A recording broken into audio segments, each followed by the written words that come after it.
నిన్న అహ్మదాబాద్ వేదికగా జరిగిన first eliminator RCB versus RR మ్యాచ్లో ఆర్ఆర్ ఒక ఘన విజయం సాధించి నెక్స్ట్ క్వాలిఫైర్ 2కి ఛాన్స్ దక్కించుకుంది. కానీ ఆర్సీబీ కూడా అంత ఈజీగా ఓటమిని అయితే ఒప్పుకోలేదు. చాలా వరకు చాలా పోరాడింది ఆర్సీబీ.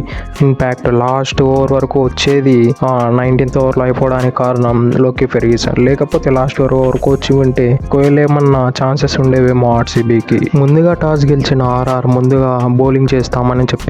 ఫస్ట్ బ్యాటింగ్ కు వచ్చిన ఆర్సీబీ మాత్రం ఇనిషియల్ గా ఒక మంచి స్లో అండ్ స్టడీ షాట్ వచ్చిన తర్వాత కూడా మంచి స్కోర్ అయితే పుటప్ చేయలేకపోయింది. ఎందుకంటే బికాస్ ఆఫ్ ట్రెంట్ బోల్ట్ వల్ల పవర్ ప్లేలో అసలు రన్సే రాలేదు.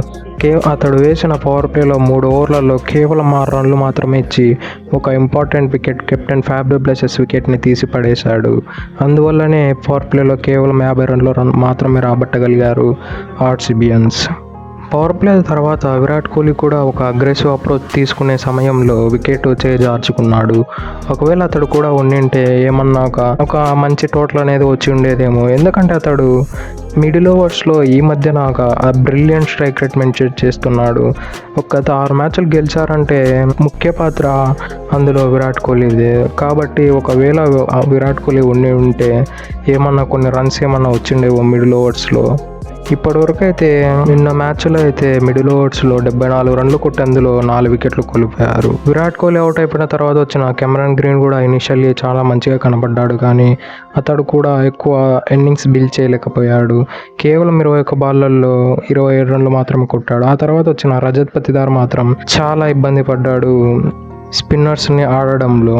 రవిచంద్రన్ అశ్విన్ అయితే చాలా ఇబ్బంది పెట్టేశాడు రజత్ పతిదార్ని. అలానే యజ్వేంద్ర చాహల్ కూడా చాలా ఇబ్బంది పెట్టేశాడు. ఈ IPL second half of the టోర్నమెంట్లో రజత్ పతిదార్ అయితే స్పిన్నర్లకి ఎక్సలెంట్గా ఆడాడు. కానీ నిన్న మాత్రం చాలా తడబడ్డాడు. అలానే పిచ్ కూడా కంపేరింగ్ టు లాస్ట్ మ్యాచ్తో అయితే ఇప్పుడు స్లోగా కనబడింది.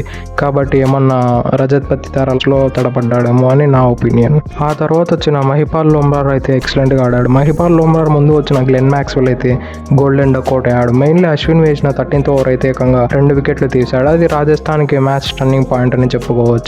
లేకపోతే అక్కడ 2 వికెట్లు పడిపోకుంటే లాస్ట్లో అల్ట్రా అగ్రెసివ్ మోడ్లో వెళ్ళి డెఫినెట్లీ ఆ 30-40 రన్స్ అయితే ఒక ఎడ్జ్ అయితే తెచ్చి ఉండేవారు ఆర్సీబీ బ్యాటర్స్. ఇక మహిపాల్ లోమ్రార్ అయితే ఆడిన 17 బాళ్లలో 32 రన్లు కొట్టి అందులో 2 4లు 2 6లతో ఒక అద్భుతమైన నాక్ అయితే ఆడాడు. ఆ తర్వాత వచ్చిన డీకే అయితే డిసప్పాయింట్ చేసేసాడు ఆర్సీబీ ఫ్యాన్స్ని.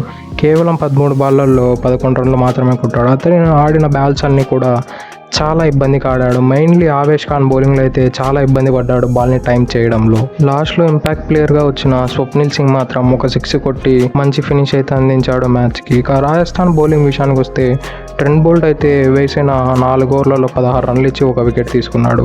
అందులో వేసిన 4 ఓవర్లలో 3 ఓవర్లు అయితే కేవలం 6 రన్లు మాత్రమే ఇచ్చాడు. అతడు వేసిన 4th ఓవర్లోనే 10 రన్స్ కన్సీవ్ చేశాడు.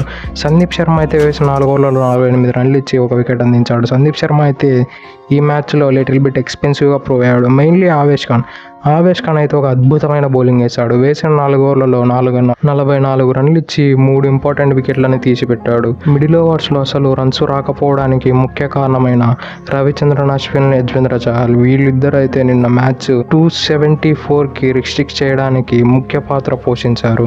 రవిచంద్రన్ అశ్విన్ ఏమో వేసిన 4 ఓవర్లలో 19 రన్లు ఇచ్చి 2 వికెట్లు తీశాడు. యజ్వేంద్ర చాహల్ ఏమో 43 రన్లు ఇచ్చి ఒక ఇంపార్టెంట్ వికెట్ తీశాడు.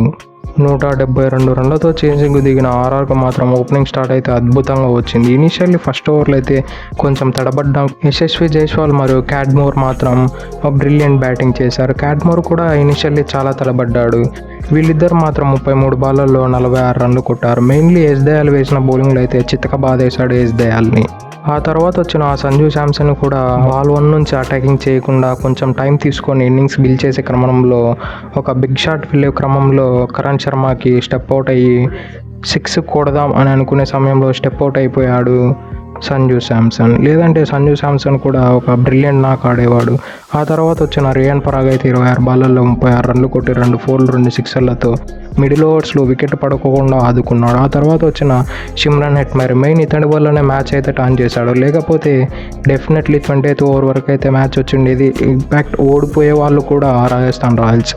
మెయిన్లీ రాజస్థాన్ రాయల్స్కి అయితే 15th ఓవర్ నుంచి వాళ్ళైతే పికప్ అందుకొని బ్రిలియంట్ హిట్టింగ్ చేశారు బికాస్ ఆఫ్ హెట్మైర్ మాత్రం ఈ సీజన్లో అంత మంచి ఫామ్లో లేడు. కానీ నిన్న జరిగిన మ్యాచ్లో అయితే ఒక అద్భుతమైన ఇన్నింగ్స్ ఆడారు రాజస్థాన్ రాయల్స్కి.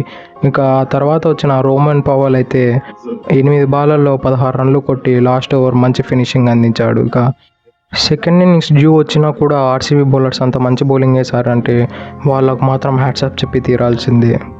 ఇక ఆర్సీబీ బౌలింగ్ విషయాన్ని వస్తే సిరాజ్ అయితే వేసిన 4 ఓవర్లలో 33 రన్లు ఇచ్చి 2 వికెట్లు తీశాడు. ఆ తర్వాత లోకి Ferguson, Karan Sharma, Cameron Green మాత్రం చెరో వికెట్ తీసి తన ఇంపాక్ట్ అయితే చూపించాడు మ్యాచ్లో. ఈవెన్ ఆర్సీబీ ఫీల్డింగ్ కూడా సరిగ్గా లేదు. పవర్ ప్లేలోనే వాళ్ళు 2 క్యాచ్లు డ్రాప్ చేశారు. ఇఫ్ ఇన్ కేస్ ఆ క్యాచ్లు కూడా పట్టి ఉంటే చాలా మంచి జరిగేది. ఆల్మోస్ట్